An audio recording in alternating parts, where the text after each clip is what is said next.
Have you ever had a moment where the world didn't feel wrong, but it didn't feel right either? Not dramatic, not loud, just a quiet, unsettling shift. Like something moved half an inch out of place. You're standing in a familiar room, a street you've walked 1,000 times, a conversation you've had before.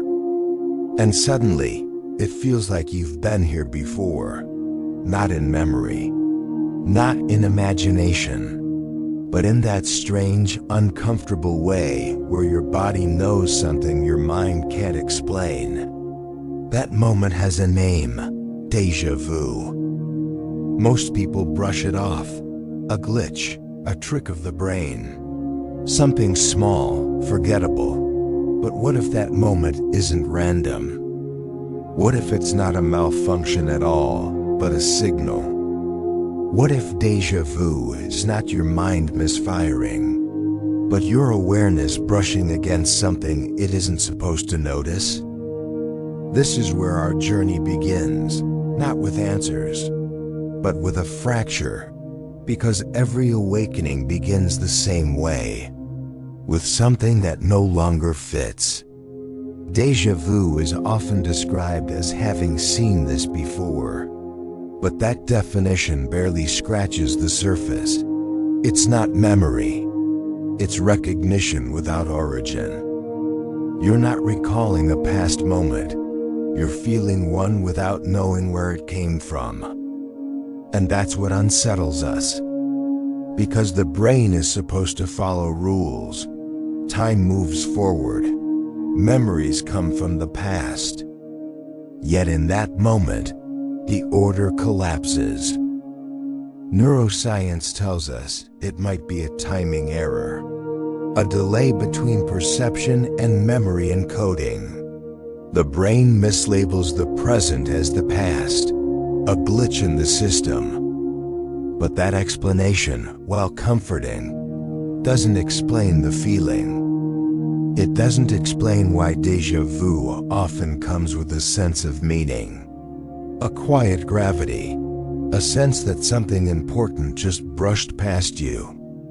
Almost like a whisper you couldn't quite hear. What if déjà vu isn't a mistake, but a message filtered through the wrong channel? Think about it. Your mind processes millions of signals every second. Most of them never reach consciousness. What if just for a moment, something slips through? A pattern, a possibility, a version of reality that almost happened. Some people describe déjà vu as memory misfiring. Others describe it as intuition leaking through. And a few quietly, cautiously wonder if it's the echo of a life slightly to the left of this one.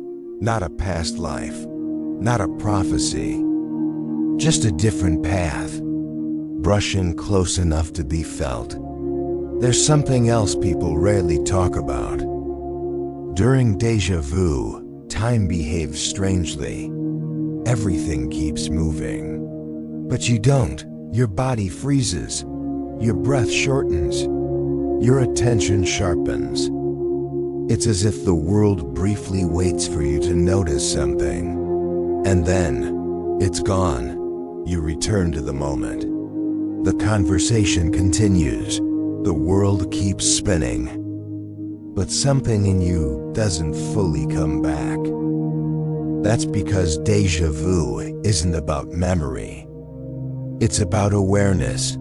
It's the moment your mind looks at reality and asks, is this all there is? Most people don't chase that feeling. They suppress it. Because if you follow it, you start asking dangerous questions. Questions like, why does my life feel scripted? Why do some moments feel rehearsed?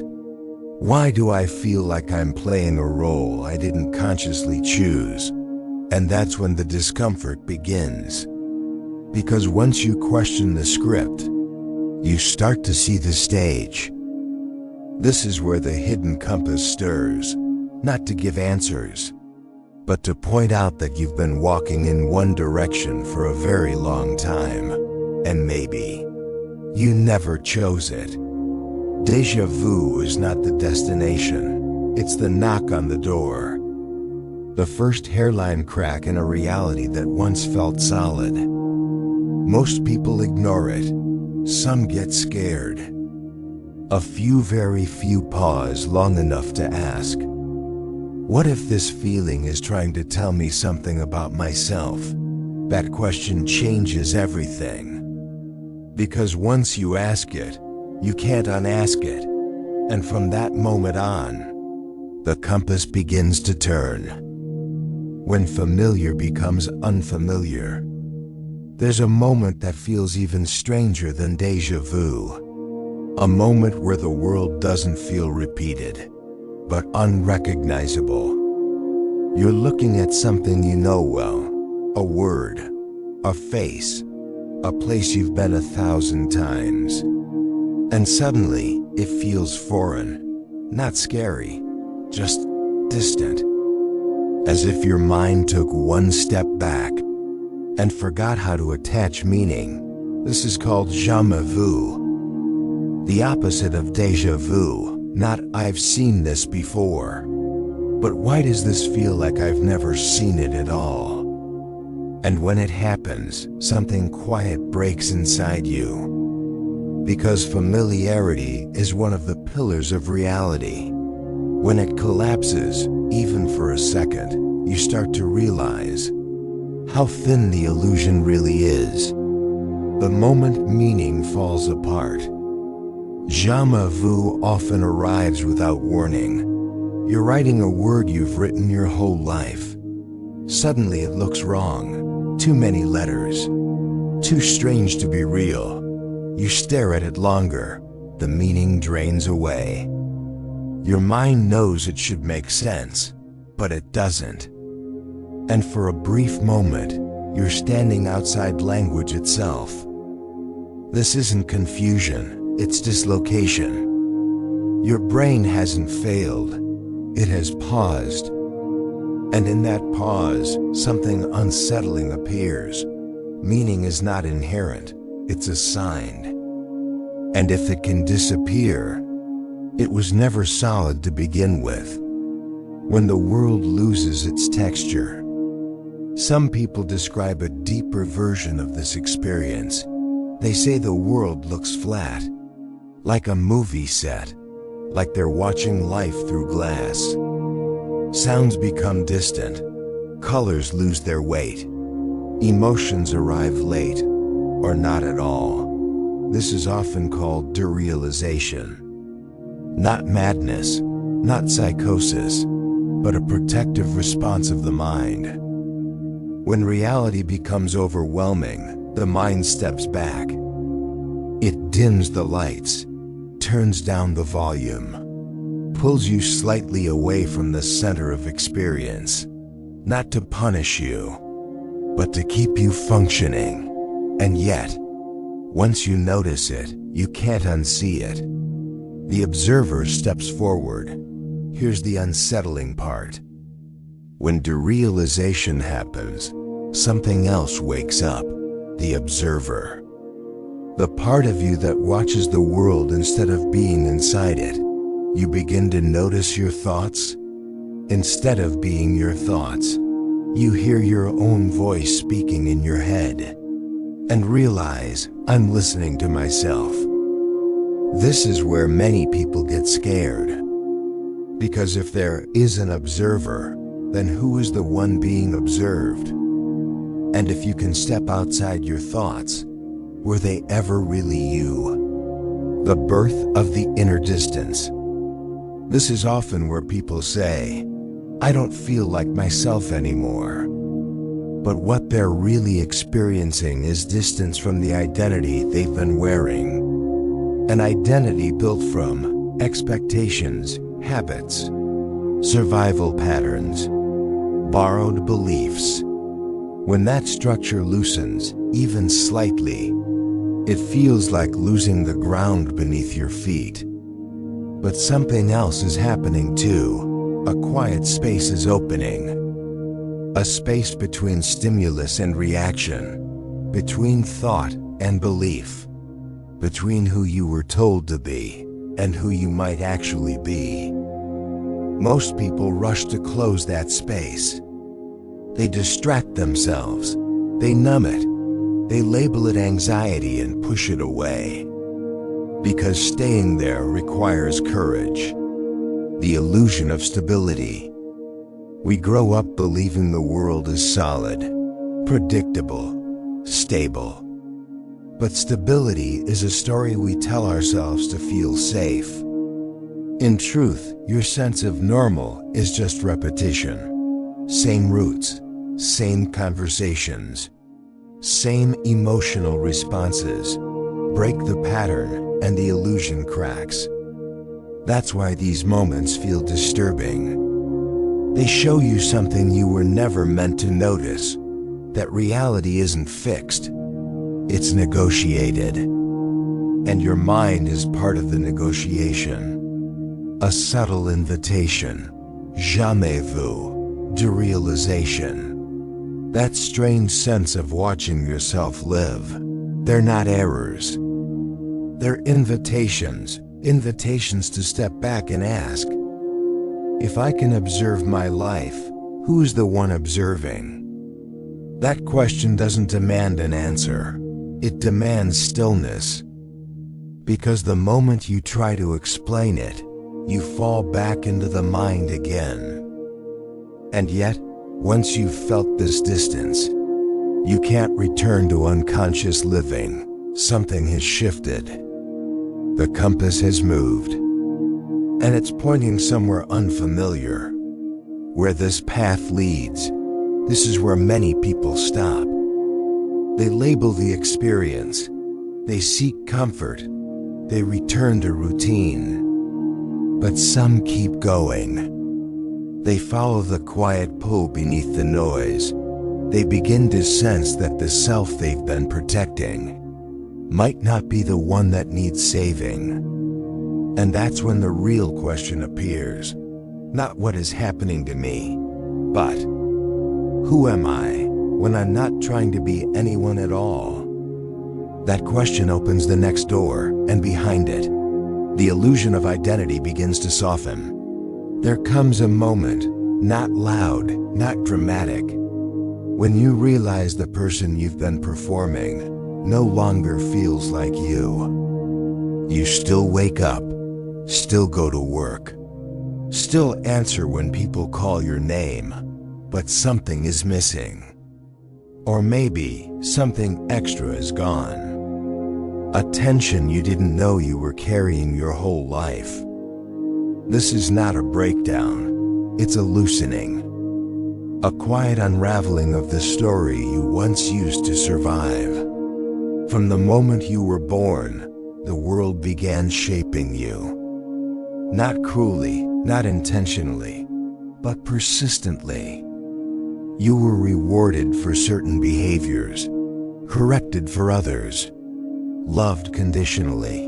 So you learned when to speak, when to stay quiet, when to perform confidence, when to hide fear. Over time, the mask stopped feeling like a mask. It felt like you. And that's the most dangerous part. When a role is worn long enough, it becomes invisible. ... Your identity didn't form because you chose it. It formed because it kept you safe. It helped you belong, helped you avoid rejection, helped you earn approval. You became the reliable one, the smart one, the strong one, the agreeable one, not because it was authentic, but because it worked. And once it worked, you kept doing it. Again and again. Until one day, it stopped working. When the role cracks, this is when people say things like, I don't recognize myself anymore. I feel disconnected from who I used to be. I don't know what I want. They think something is wrong, but this is often the first sign of honesty. Because the old self was never meant to last forever. It was a tool, a bridge, and now you're standing on the other side. The discomfort you feel isn't loss. It's space. The fear beneath the unraveling. When identity begins to dissolve, fear rushes in. Not fear of death, but fear of emptiness. If I'm not my job, not my role, not my past decisions, then who am I? The mind panics at this question. Because identity gives structure. And without structure, the ego feels like it's falling. But here's the quiet truth. You are not falling. You're shedding weight. The moment you notice the observer. At some point, you catch yourself thinking, I'm watching myself react. You notice your anger rise, and instead of becoming it, you witness it. You feel sadness, but there's space around it. This is subtle, easy to miss, but it's the beginning of freedom. Because the one who observes the emotion cannot be the emotion itself. This is the birth of distance, not detachment. Awareness. Few people talk about this phase because it's hard to explain. You're not broken, but you're not comfortable either. Old conversations feel shallow. Old goals feel hollow. Old ambitions lose their grip. You start craving depth, but don't yet know where to find it, so you feel alone. Even among people you love, not because they've changed, but because you have. There is grief here. Grief for the person you thought you were going to be. Grief for the certainty you once had. Grief for the simplicity of believing the world made sense. This grief doesn't come with tears. It comes with silence, with long pauses, with staring at the ceiling at night, with questions that have no language yet. And still, this grief is necessary. Because nothing real is born without something else ending. A door you can't unsee. Once identity starts to loosen, there is no return. You can distract yourself. You can rebuild a new persona, but some part of you will remember. It will whisper when things feel false. It will nudge you when you settle for less than truth. This is the beginning of alignment. Not happiness, not clarity, but honesty. Right now, you may feel suspended. Not who you used to be. Not yet who you're becoming. This in-between is uncomfortable, but sacred, because in this space, something rare happens. You stop living on autopilot. You start choosing slowly, imperfectly, but consciously. And that's when the compass shifts again. Not outward, inward. When identity dissolves, something deeper starts to emerge. Not a new mask, not a new role, but a quieter center. One that doesn't need to prove itself. One that listens instead of performs. And that's where the next part begins. Where the question is no longer, who am I supposed to be, but what remains when everything false falls away? Time doesn't move the way you think it does. There comes a quiet realization that time doesn't actually pass the way we were taught. It doesn't move like a straight line.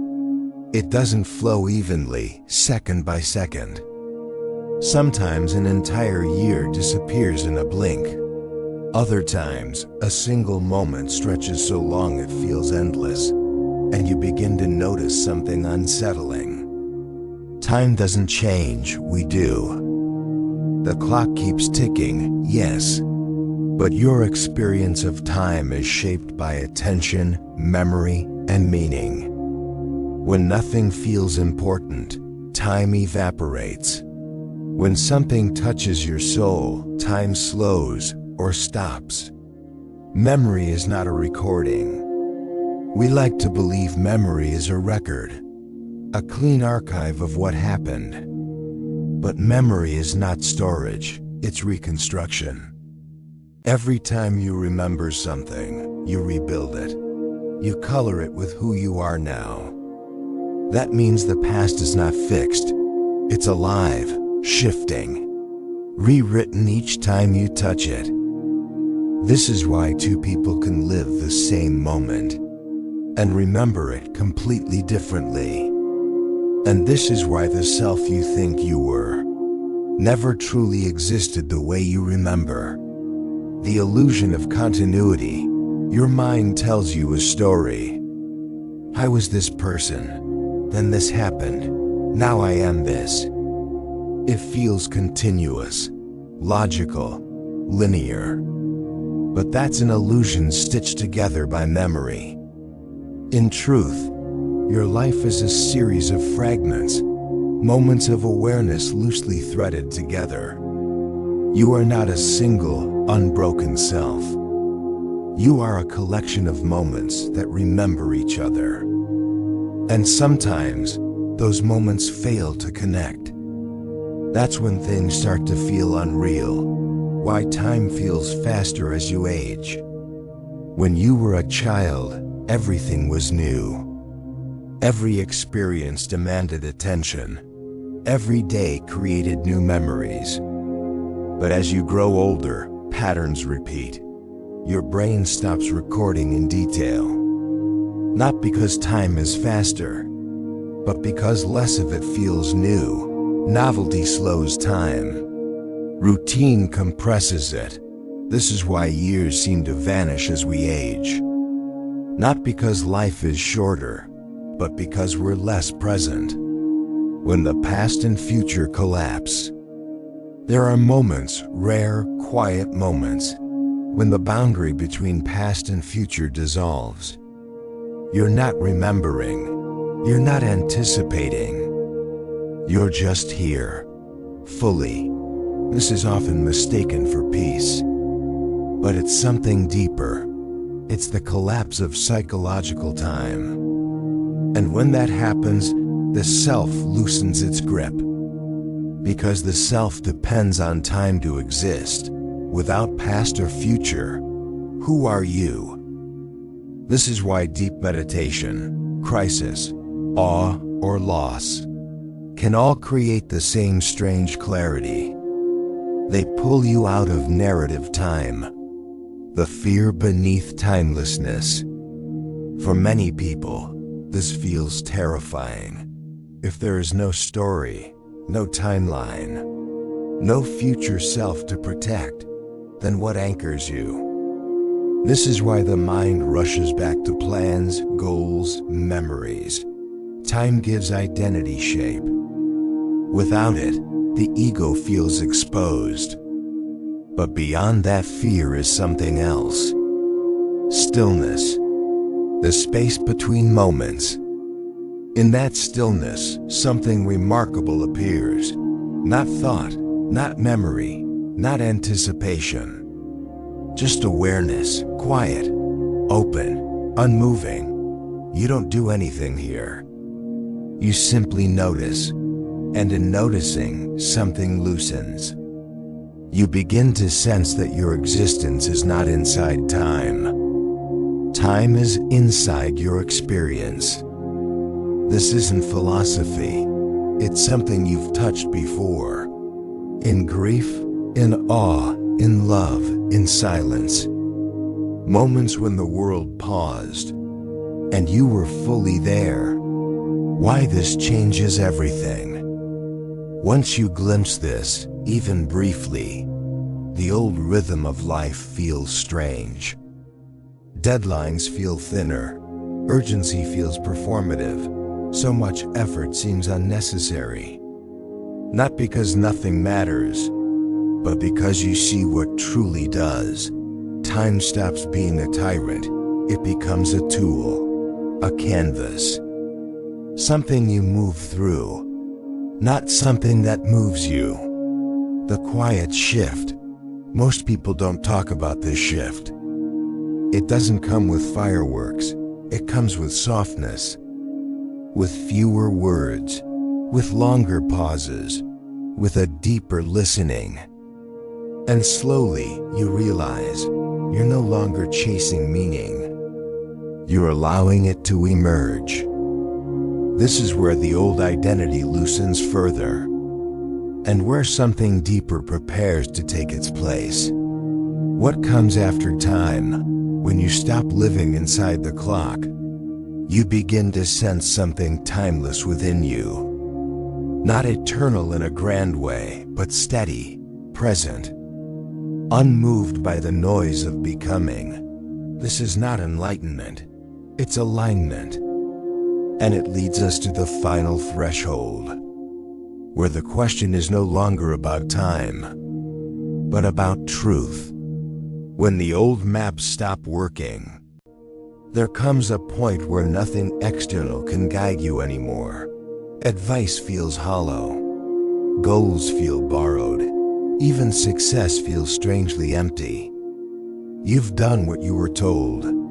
You followed the paths that promised meaning. And yet, something inside you remains untouched. Not broken, just unheard. Fasihan. This is where most people panic, because the map they've been following their entire life no longer leads anywhere. And without a map, the mind feels lost. But what if this loss is not a failure? What if it's an invitation?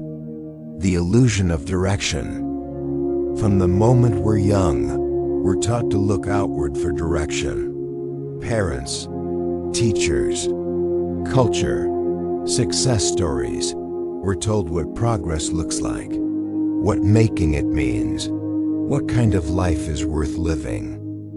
And slowly, almost invisibly, we internalize those directions. They become our compass. But it's not our compass, it's borrowed. And borrowed direction works until it doesn't. Until one day you reach a place you were promised would feel like arrival. And it doesn't. When motivation dies, something deeper wakes up. This is the part most people misunderstand. When motivation fades, they think something is wrong. They try to push harder, consume more advice, reignite the fire. But motivation doesn't disappear randomly. It disappears when it's no longer honest, when your actions are no longer aligned with your inner truth. And that's when something else begins to stir, not motivation, orientation. The hidden compass reveals itself. The hidden compass doesn't shout. It doesn't give you 5-year plans or clear instructions. It speaks in subtle sensations. A quiet yes in your chest. A gentle resistance in your body. A calm knowing without explanation. It doesn't tell you what to do. It tells you what feels aligned. And that difference changes everything. You stop asking, what should I do next? You start asking, what feels honest right now? Learning to trust the subtle signals. This is difficult at first, because the compass doesn't speak in words. It speaks in ease, tension, expansion, contraction. You learn to notice how your body reacts to choices. One path feels heavy before you even step onto it. Another feels quiet, but open. No fireworks, no certainty, just a subtle sense of rightness. And slowly, you begin to trust it. Why this feels so uncomfortable? Because following the hidden compass means disappointing expectations. Sometimes others, often your own. It means choosing depth over approval, truth over comfort, integrity over image, and that can feel like loss. But what's actually happening is alignment. You're no longer splitting yourself to fit a role. You're becoming whole. The paradox of direction. Here's the strange part. The more you listen inward, the less obsessed you become with outcomes. You stop chasing certainty. You start trusting movement. You realize that direction is not something you find. It's something that emerges when you're honest. And in that honesty, a quiet confidence grows. Not loud, not performative. Steady. The compass isn't pointing forward. The hidden compass doesn't point to the future. It points to presence. To what feels alive now.